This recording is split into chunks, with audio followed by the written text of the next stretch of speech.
Olá, minha gente! Estamos aqui para mais uma aula num cenário improvisado, porque minha casa está inteira encaixotada, bagunçada, zoneada, por conta da mudança que vai ser daqui a uns poucos dias, com uma luz ruim, que é o que temos para hoje, com o som ruim, que não tem muito bem onde pôr o microfone direito, com a cara inchada, por conta de uma gripe, que foi o motivo de não ter saído aula na semana retrasada, uma gripe que me jogou no chão, tá? Limpou o chão comigo, me chutou pro canto, me lavou no tanque, batendo assim, sabe? Quando a pessoa bate assim. Já viu? Mas passou, tô sarando, e estamos aqui para falar sobre invalidação emocional, que é um tipo de violência que a gente não percebe que está sofrendo, e aí fica difícil entender por que a nossa vida não sai desse ciclo de angústia e de culpa que nos estressa tanto. Eu preciso, antes de mais nada, corrigir uma informação que eu estou dando errada desde a aula 42, que foi quando eu comecei a fazer as aulas gravadas. Eu sempre falo que tem capítulos aqui, para você poder ir direto para a aula e pular a introdução se quiser. Só que acontece que não tá rolando os capítulos nesse canal aqui. No outro canal rola. Nesse aqui não rola. Então eu imagino que seja pelo número de seguidores ou de horas visualizadas ou alguma coisa do tipo. Então saiba que para ativar os capítulos, a gente coloca aqui no descritivo embaixo a minutagem e o nome de cada capítulo. Eu vou continuar fazendo isso, porque um dia vai funcionar, porque eu tenho fé. E enquanto isso, da aula 42 para frente, você pode pular a introdução se quiser e ir direto para a aula. Como? Indo no descritivo e clicando na minutagem que tem ali. Ela fica azulzinha. Aí você clica e o vídeo pula direto para o início da aula. Ok? Até funcionar, vai ter que ser assim na gambiarra. Mas para quem não foi correndo pular para a aula e ainda está aqui, deixa eu me apresentar. Seja bem-vindo. Meu nome é Roberta Caruzzi. Eu estou na reta final de um burnout do tamanho da anaconda.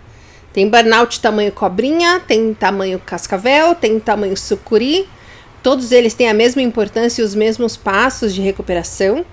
E tem o meu, que é do tamanho da anaconda. Principalmente porque eu demorei 3 anos para ter um diagnóstico, 7 anos para ter um tratamento correto, que não é psiquiatra, gente, pelo amor de Deus, não caia nessa. Aqui no descritivo você sempre vai encontrar o seguinte: o link do outro canal, que é o canal de vídeos, que se chama Burnoutados S.A., em que a gente fala sobre muitas coisas, sem aprofundar tanto quanto nesse canal aqui, que é o canal de aulas. De um tempinho para cá, inclusive, eu tô colocando no final dos vídeos do outro canal, uma aula desse canal que aprofunda o assunto que foi falado naquele vídeo. O link do atendimento individual de terapia comigo. Os horários estão desesperadoramente cheios e por isso você vai encontrar uma lista de espera. Na verdade, se você estiver vendo o vídeo logo que ele foi postado, a lista vai voltar daqui uns 15 dias, gente, que eu tô organizando tudo de outro jeito, que eu fui pega de surpresa com a quantidade de gente. Agradeço muito a confiança e eu quero dizer que eu tô fazendo tudo o que eu posso para essa fila andar o mais rápido possível, tá? Você vai encontrar o link dos aulões que eu disponibilizei para que você não precise esperar chegar a sua vez na fila para saber o básico do tratamento e já começar a arregaçar suas mangas, tá? Tem 3 aulões. Fui diagnosticado com síndrome de burnout e agora o desbiose intestinal e burnout e uma outra chamada porque o açúcar piora, como o açúcar piora o seu burnout. Você vai encontrar também o link do Spotify, porque os áudios, tanto dos vídeos do outro canal, Burnoutados S.A., quanto das aulas aqui desse canal, entram no Spotify para você poder ouvir em formato de podcast. Você vai encontrar o link para comprar o meu livro No Limite do Estresse, que é de 2018, tá? Vai sair outro esse ano, mas gente, calma, que eu tenho conteúdo, eu tenho atendimento, eu tô mudando de casa e eu ainda tenho fadiga crônica, tá? Mas fé que sai. E você vai encontrar o link do Instagram para você me seguir lá, que lá a gente conversa todos os dias. Veja os destaques, acompanha os stories, me chama no inbox depois de ver o conteúdo, por favor, porque tá muita gente me chamando lá, querendo saber como trata ou me sugerindo um conteúdo que já existe, e com isso eu acabo tendo menos tempo para responder as dúvidas específicas das pessoas. ok? E inbox, gente, não é terapia, tá? Não é terapia gratuita. Vamos respeitar o tempo das pessoas, ok? Beleza? Vamos para a aula, então. Aula! Uma coisa que acontece em 100 de cada 100 burnoutados é a sensação de não ser bom o suficiente. Eu acho que para quem me acompanha, principalmente nesse canal aqui, que me ouve falar tanto da cultura em que a gente vive, como ela burnouta a gente, fica fácil a essa altura entender de onde vem a sensação de não estar se esforçando o suficiente, né? Essa habilidade que a gente perdeu de uns tempos para cá de estar disposto a errar. A competição é tão grande, o julgamento é tão grande, a pressão é tão imensa que a gente está imediatista. E não só na velocidade das coisas que a gente consome. Por exemplo, a pessoa que não tem mais paciência de ler um texto maior do que uma legenda de Instagram. Ou a pessoa que não tem mais paciência para assistir um vídeo sem acelerar a velocidade. Ou escutar um áudio no WhatsApp sem acelerar a velocidade. Né? A pessoa que não consegue mais ter tédio, que ela já vai trabalhar, arrumar alguma coisa para fazer, para se sentir útil e tal. Mas também a velocidade com que a gente quer resolver a nossa vida. Cada vez mais aparecem pessoas que aos 30 anos, gente, estão se achando velhas. Eu ouço muita gente falar, eu tô velha já para mudar de carreira. Você vai ver, a pessoa tem 29 anos, 32 anos. As pessoas não estão mais dispostas a errar, a experimentar, a tentar. Se a certeza de que tudo vai dar certo como ela acha que deve ser, no menor tempo possível, for de 100%. Se não tiver essa garantia, a pessoa nem começa. Quantos burnoutados não insistem na profissão que virou trauma, porque não quer jogar tudo para o alto? Inclusive, eu vou deixar aqui a última aula, caso você não tenha visto, que é justamente sobre isso. Tá? Então, quantos burnoutados não insistem em ficar na profissão que virou trauma, porque não consegue se imaginar tentando uma coisa nova que vai demorar anos para virar um sucesso. Porque são anos sendo criticado, sendo julgado, levando deboche até aquilo vingar. Você acha que eu falei, eu vou ser terapeuta, e todo mundo aplaudiu? Você acha que não teve ninguém que rolou os olhinhos assim pra cima? E debochou falando, pronto, é outra que não aguenta trabalhar e arrumou o equivalente aí ao sonho de gerenciar uma pousada na praia. Porque era o que eu pensava das pessoas, viu? Até uns anos atrás. Eu já falei muito, pronto, a pessoa vai ler tarô. Pra mim, não tinha propósito. Tinha preguiça, tinha fraqueza, tinha covardia, não tinha propósito. E por que eu achava isso? Porque eu queria, mais do que tudo no mundo, uma forma de sair de onde eu estava, que estava me fazendo mal, que estava me matando aos poucos, mas eu não me permitia, eu não tinha coragem de enfrentar o julgamento que ia vir. Eu não tinha coragem de arriscar uma coisa em que eu não tinha 100% garantia de que ia dar mais certo do que o que eu tinha na mão. Então a única coisa que restava a mim era diminuir quem tinha a coragem de mudar a vida, que era a forma de eu me sentir melhor. Esse, inclusive, é o princípio de quem te julga. Mas a gente já falou sobre isso, sobre a opinião dos outros, nessa aula que eu vou deixar aqui em cima, tá? Então, se você quiser saber mais sobre isso, depois que acabar essa aula aqui, você vai ver essa aula sobre o peso que a opinião dos outros tem na nossa vida, tá? Ou você acha que ninguém falou que eu virei blogueirinha quando eu comecei a falar sobre burnout no YouTube e no Instagram? Você acha que todo mundo compartilhou minhas coisas para me ajudar a ter engajamento? Eu sei quantos amigos meus me seguem e olha, são muito, muito poucos. Isso quase me fez desistir. Eu tive que lidar com tanta coisa dentro de mim. Mesmo depois que eu comecei, porque daí na hora que engrena, começa a vir hater, né? Começa a vir gente grossa, gente folgada, gente que não quer se abrir a ouvir as coisas que eu falo, e eu falo coisas muito contraintuitivas. Eu falo coisas que não são fáceis de ouvir. Eu falo coisas diferentes do que 99% das pessoas falam sobre burnout por aí. E eu pensava em desistir praticamente toda semana, gente. Quantas vezes eu não ensaiei o que eu ia falar para me despedir do canal e do Instagram? Agora, de onde vem isso? Esse é o ponto. Da onde vem isso? Da onde vem essa certeza, essa sensação, essa convicção de que a gente não é adequado às coisas, que a gente é inadequado, que a gente é incapaz, que a gente não se encaixa, que a gente não é merecedor, né? Que a gente não merece ter coisas melhores, que a gente é incapaz de mudar para buscar essas coisas melhores.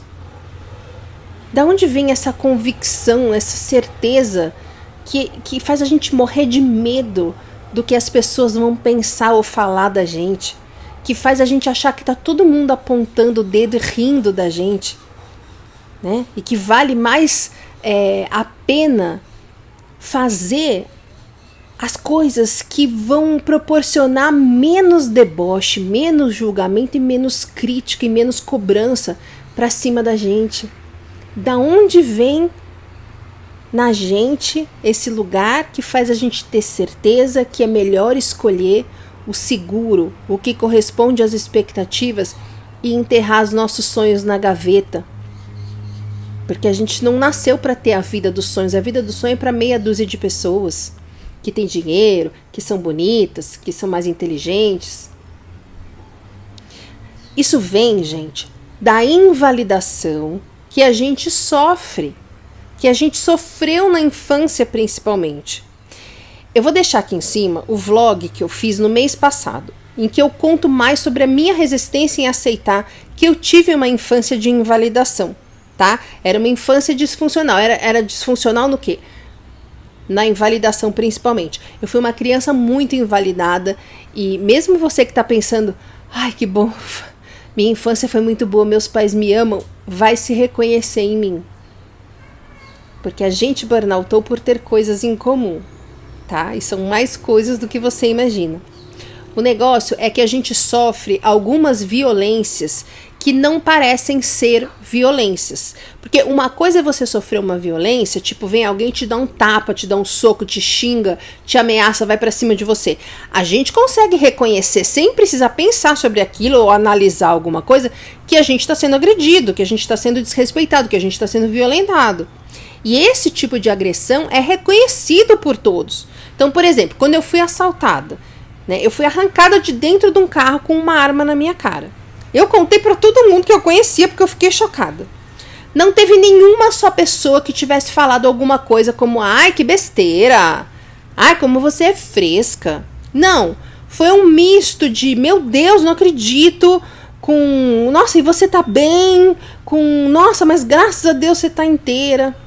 Eu acho que todos nós unanimemente concordamos que eu sofri uma agressão. Muito que bem. Very que good.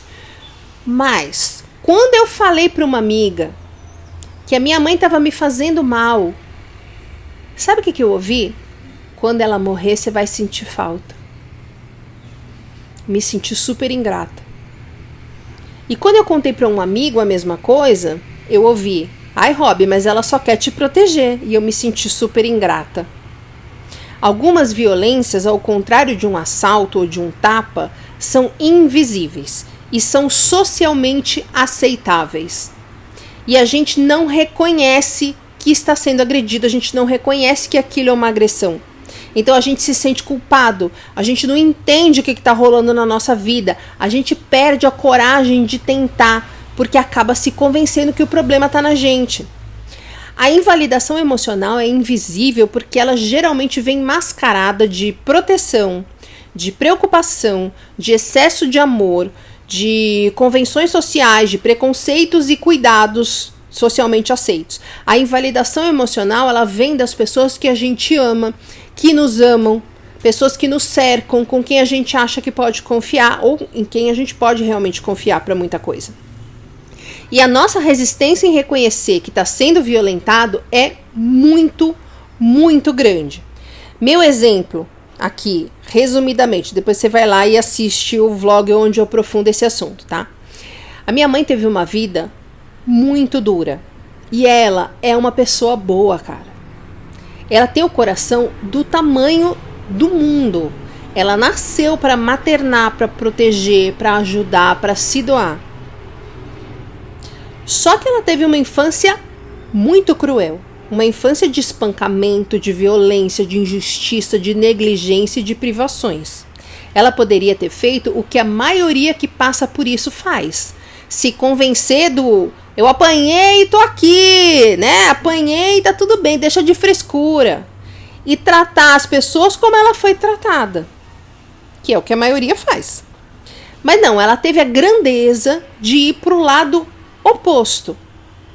E ela simplesmente dedicou a vida dela a fazer da minha vida a melhor possível, tanto em termos de estrutura material, quanto em termos de estrutura emocional. Duas coisas que ela nunca teve. Quando eu tinha 11 anos, o meu pai morreu de uma maneira muito horrorosa e a minha mãe se viu, meio do nada, sem um puto no banco, uma filha criança, sem rede de apoio e com uma estrutura emocional resultado de tudo que ela passou. Então ela passou a me treinar para ser hiper independente. Na cabeça dela, ela passou a me treinar para ser hiper independente, porque o controle que ela exercia sobre mim tirava minha independência e minha autonomia. Tá? Mas na cabeça dela, ela estava me treinando para ser independente. Porque foi isso que ela precisou ser e foi isso que salvou ela. Então, ela, com a melhor das boas intenções, quis que eu aprendesse a sobreviver da mesma maneira que ela, para que, como ela, nunca dependesse de ninguém. Tá? Se ela me faltasse, eu não dependeria de ninguém, conseguiria me virar sozinha. Só que isso fez com que, da minha adolescência para frente, a coisa tenha sido muito pesada, gente. E a minha infância ficou na minha memória como uma parte perfeita da minha vida, como a única parte perfeita da minha vida, tá? Porque dos 11 para frente a coisa começou a ficar muito pesada. Eu nunca admiti dentro de mim, nunca desconfiei que eu tivesse tido uma infância disfuncional. Para mim, minha infância tinha sido perfeita. E eu só entendi que eu fui uma criança muito invalidada lá para os 50 anos, agora recentemente. Depois do burnout, depois de toda a terapia e estudo que eu fiz para me recuperar. E eu me senti super ingrata. E eu me senti péssima. E eu tive raiva. Gente, foi super intenso. Mas depois eu entendi que a gente é vítima de vítimas, né? A minha mãe fez o melhor que ela pôde. E por isso eu hoje sou muito grata e muito conectada a ela. Mas o melhor que ela pôde era o resultado da infância disfuncional que ela teve. E gente, eu sempre fui muito sensível, muito mesmo. Eu sinto as coisas diferente, eu sinto as coisas, vamos dizer assim, eu sinto que as coisas que são diferentes do que eu sou, eu sinto com muito peso. Eu não lido bem com agressividade, nem quando não é comigo. Eu sempre fui muito chorona, eu sempre fui muito sensível. E eu tô falando isso porque eu só aprendi que tá tudo bem em ser assim recentemente. Faz parte do que a gente vai conversar hoje aqui. E quando eu sentia muito alguma coisa, quando alguma coisa me sensibilizava muito, minha mãe falava o quê? Não chora, não faz assim, não fala assim. Não era por mal, gente, ela abraçava, ela fazia tudo, mas ela aprendeu a não lidar com emoções. Ela aprendeu a bloquear as emoções. Ela não aprendeu a lidar com as coisas que ela não tem controle. Então ela fazia de tudo para eu estar bem de novo, para que ela se sentisse bem. Então eu fingia que estava tudo bem para parar de ser pressionada a ficar bem.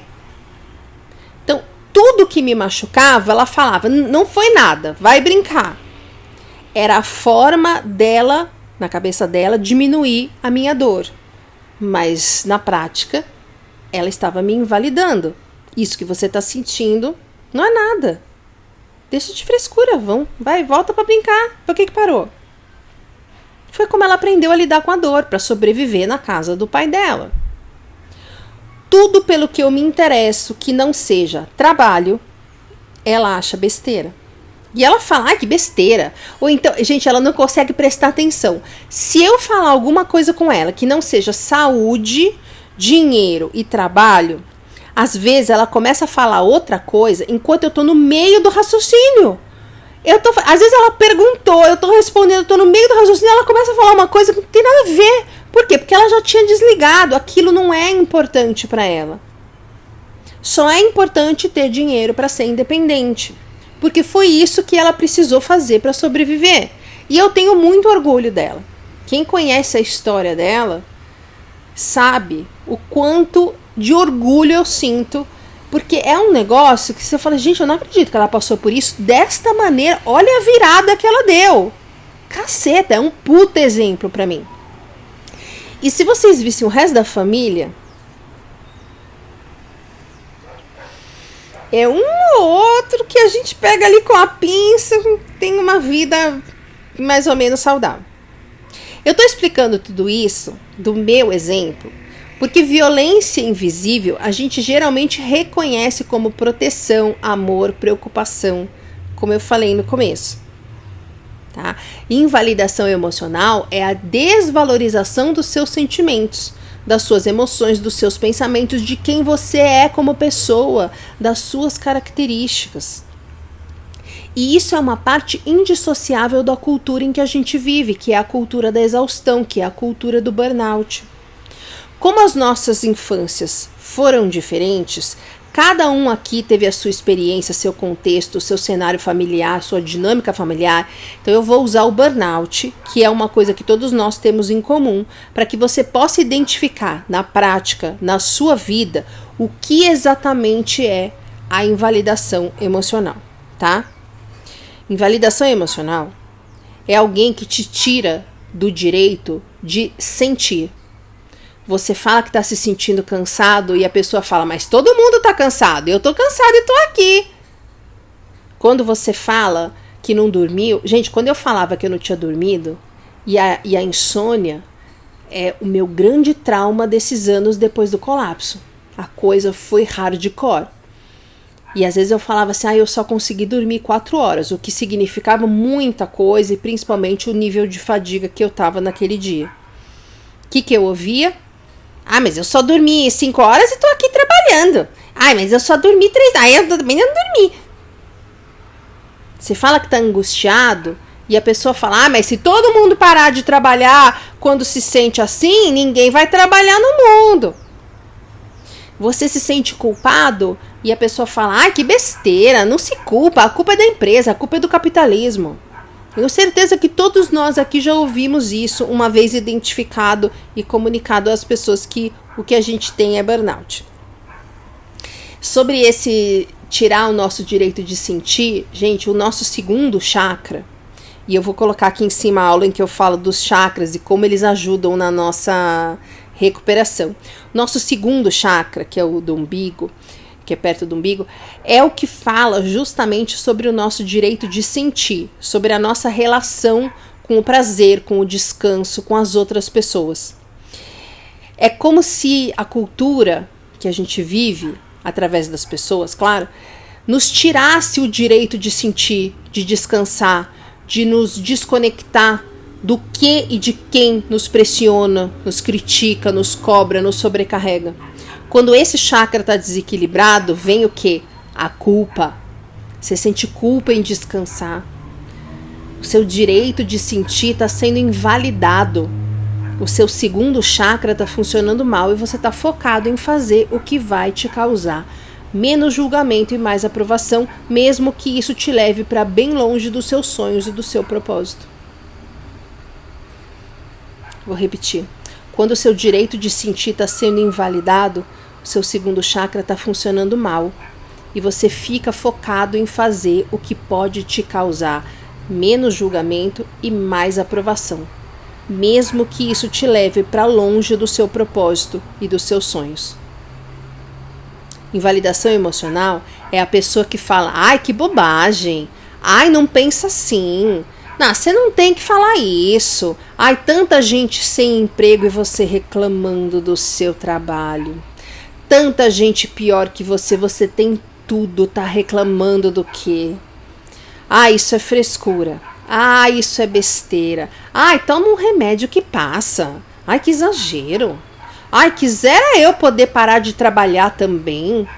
Ou, ai, tá com a vida ganha, né? Pra poder parar de trabalhar. E você já sabe que você vai virar as costas e a pessoa vai falar, mas é um vagabundo mesmo, né? É um encostado. Tem um site chamado...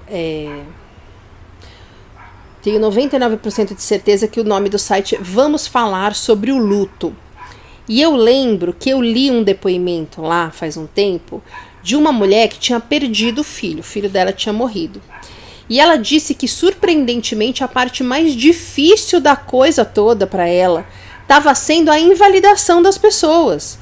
Ela disse que ela fazia, que fazia bem para ela falar sobre aquilo. Que falar sobre aquilo ajudava ela a organizar os pensamentos, a processar aquilo melhor, a entender melhor o que aconteceu. Ela sentiu um alívio, sabe? Ela sentia que diminuía o peso emocional daquilo dentro dela. Mas que simplesmente ela não conseguia falar com ninguém, porque ela começava a falar, ela chamava as pessoas, ela ligava para um amigo, e quando ela começava a puxar o assunto, a outra pessoa já cortava, né? E vinha com umas frases tipo, ai, de novo você vai falar sobre isso? Sabe? Ai, você ainda tá nessa? Você precisa recomeçar a sua vida. Para de pensar nisso. Pode ser que falavam isso para ela, bem provável, aliás, porque as pessoas não sabem lidar com uma situação dessa, né?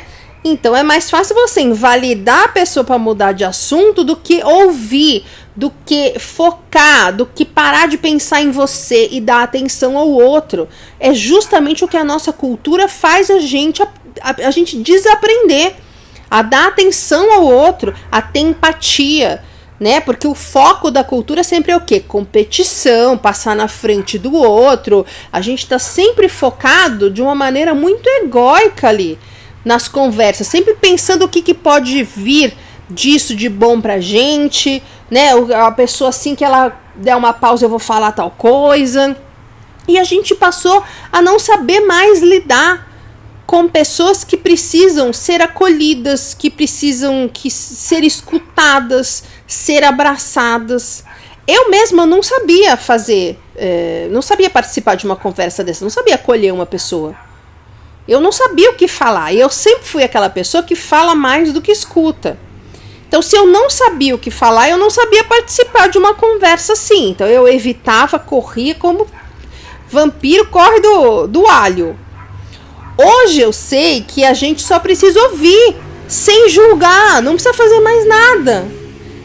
É só você dar crédito aos sentimentos que a pessoa está expressando para você, fazendo ela se sentir segura em abrir aquilo para você. Hoje eu sei disso. E a gente aprendeu isso, tenho certeza que você também hoje sabe disso. A gente aprendeu isso tentando falar sobre o nosso burnout e ouvindo que era drama, que era frescura, que era coisa da nossa cabeça. Né? É como se estivessem falando, ai, mas isso nem é assunto, vai no médico, resolve, pronto, para de me encher. Né? E se você não fez isso é porque você quer dramatizar, quer chamar atenção, quer aprovação para não trabalhar, quer que a gente concorde que você não pode trabalhar e você passa a ser um estorvo para todo mundo que trabalha, etc, etc. Entendeu o que é invalidação? É você falar que está se sentindo com medo de nunca mais conseguir ter sua vida de volta e ouvir que isso é ridículo, que isso não interessa. É ver os seus amigos irem embora porque você tá louco, porque você tá em negação, etc, etc, etc. É também a pessoa que utiliza crenças culturais para provar que você tá errado em dar importância aos seus sentimentos. Então é a pessoa que fala que não existe emprego perfeito, que todo homem é cafajeste, que toda mulher é interesseira, que é para isso que existe remédio, que a gente não pode sair do emprego, né? Porque tem conta para pagar. E a gente passa a se sentir culpado por se sentir assim e por pensar essas coisas. Ou seja, a gente passa a se sentir culpado por estar considerando priorizar nossa saúde mental e física. Né? É o contrário do que a nossa cultura prega. Trabalha, produz, seja útil. Sua saúde vem em quinto lugar, né? Você não tem tempo para ficar doente. Então a gente se sente culpado por se sentir assim, diante de uma invalidação. E principalmente a gente se sente completamente inadequado, inapropriado, desencaixado, não pertencendo, errado, incapaz. E é isso, é se sentir assim que faz a gente perder a coragem de tentar coisas novas na nossa vida. É isso que faz a gente ser refém do julgamento das pessoas. É isso que faz a gente escolher o que a gente vai fazer da nossa vida a partir da possibilidade que aquela escolha traz pra gente de julgamento ou de aprovação. É isso que faz a gente acreditar que não merece as coisas boas da vida. É isso que faz a gente entender que o que a gente sente é errado. Que a gente se sente assim porque a gente é fraco. É isso que faz a gente acreditar que não é bom o suficiente. Que errar é o pior que a gente pode fazer. A gente passa a ter muito medo de passar vergonha, de ser rejeitado, de ser julgado. E é por isso que a gente aguentou por tanto tempo tanta coisa que nos fez mal. Quando adultos, a gente sempre procura reproduzir o nosso ambiente de infância, né, no nosso ambiente da nossa casa quando era criança, nos nossos relacionamentos, nos nossos trabalhos, no nosso ambiente de trabalho, nas nossas amizades. É uma coisa que parece louca, né? É porque não é racional, entende? A gente faz isso inconscientemente. A gente aprende na infância que aquele ambiente é o que significa amor pra gente, independentemente do ambiente. Aquilo passa a ser a nossa referência. Aquilo passa a ser nossa zona de conforto. É o que nos é familiar, é o que nos é confortável. E a gente procura nas outras áreas da vida, durante a vida inteira, se a gente não quebra isso na terapia, a gente procura ambientes que tenham a mesma dinâmica, que façam a gente se sentir da mesma forma que o ambiente da nossa casa de infância fazia a gente sentir quando era criança. Então eu vou de novo para o meu exemplo e você vai fazer a equivalência aí no seu caso, tá? Então vamos lá. Eu aprendi, sem perceber, que quem me ama me invalida, certo? Pelo que eu contei aqui, eu aprendi. Quem me ama me invalida. E isso é normal, tá? Eu aprendi que é parte do amor a pessoa falar que eu sou tonta, que eu não sei fazer, me tirar a autonomia, debochar dos meus sentimentos, falar que eu sou fresca, debochar dos meus sintomas, das minhas angústias, das minhas dificuldades. Então eu sempre tive amigos que me usavam. Não todos, mas a imensa maioria. Tanto que sobrou uns 3 ou 4 depois do burnout. Amigos que gozavam da minha cara, por eu ser como eu era, que me pressionavam para eu fazer o que eu não queria fazer. Porque entre o que eu sentia que era errado para mim, né? Que eu achava que era errado para mim, e o que eles falavam, que representava a possibilidade de não ser rejeitada, eu ficava com o que eles falavam. E eu procurava corresponder ao que todos esperavam de mim. E os meus sentimentos eu enterrava no fundo da gaveta. Eu tive relacionamentos com outras pessoas emocionalmente indisponíveis, como eu sempre fui, como a minha mãe sempre foi. Porque a gente tem, todos, eles, eu e ela, de ter os nossos defeitos. A gente tem medo de ter os nossos defeitos, os nossos erros, as nossas vulnerabilidades expostas. A gente tem medo que descubram o tanto que a gente é errado, incapaz, não bom o suficiente, não pertencente ao mundo, todo torto, todo errado. Eu ainda vou poder falar melhor de relacionamento, eu ainda estou no processo de entender essa parte da minha vida, tá? Aguardem. Eu tive empregos que me tiraram, vocês estão percebendo, né? Eu tive amigos, tô reproduzindo o que eu aprendi de referência e de ambiente quando eu era criança nas minhas amizades. tive relacionamentos, estou reproduzindo a dinâmica do meu ambiente familiar quando eu era criança nos meus relacionamentos amorosos. Eu tive empregos, estou reproduzindo o ambiente e a referência que eu tive quando criança nos ambientes de trabalho. Eu tive empregos que me tiravam a autonomia, que me cobravam o tempo todo, que invalidavam as minhas escolhas, os meus talentos, as minhas qualidades. Eu trabalhei numa área que ninguém se elogia ou reconhece as coisas boas dos outros. A não ser quando o cara já atingiu um patamar, sei lá, do Marcelo Serpa, do Washington Oliveto. Até lá você é um merda até provar o contrário. E você prova o contrário literalmente se matando de trabalhar, virando 3 noites 2 vezes por semana. Eu nunca recebi um elogio na minha casa. Eu sofri bullying dentro de casa por ser gorda. E sobre eu ser criativa, engraçada, comunicativa e inteligente, nenhuma palavra. Eu tenho certeza que a minha mãe me acha muito legal, mas isso não era falado. Porque eu fiz um teste de QI quando eu era pequena, e aí meio que tinha uma regra em casa de não vamos falar sobre isso para que ela não fique se achando e nem relaxe nos estudos. Mas eu fiquei sabendo disso adulta. Eu nunca fui elogiada também na minha carreira. E olha, foi uma puta carreira. Eu era boa para caraca, mas eu sei disso hoje, porque lá eu me achava um fracasso ambulante. Consequência de ter sido invalidada a vida toda. Quando eu tive a oportunidade de mudar de carreira, eu me achei tão incapaz de fazer isso, eu me achava tão errada, tão não boa o suficiente, que eu amarelei pensando no que iam dizer se desse errado. Quando eu burnoutei, eu me achei incapaz, toda errada, não boa o suficiente. E o que me salvou foi que, debaixo de toda essa montanha de lixo que eu deixei acumularem dentro de mim, tinha uma força que nem eu conhecia. E você também tem. Eu talvez tenha encontrado a minha, e por isso não tenha amarelado e tenha insistido e batido o pé e confrontado e peitado todo mundo que falava que o tratamento que eu tinha que fazer era o tratamento que até hoje eu não concordo, né?